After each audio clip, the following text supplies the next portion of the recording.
ভাত খাওয়া কমপ্লিট? বাবা, বাটি পরিষ্কার, বাটি পরিষ্কার হয়ে গেছে। যাও এবারে হিসু আর পটি করে এসো। যাও যাও, বাইরে যাও। চলো, দরজা খুলে দিচ্ছি। যাও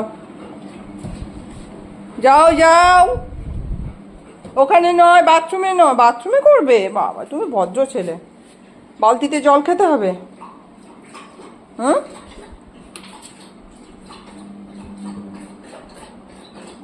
আচ্ছা বেশ, খেয়ে নাও। হয়েছে? ওখানে টয়লেট? বাইরে যাবে না? বাইরে যাবে না? চলে এসো, চলে এসো। কত জল তেষ্টা পেয়েছে, ওই জলটা ফেলতে হবে।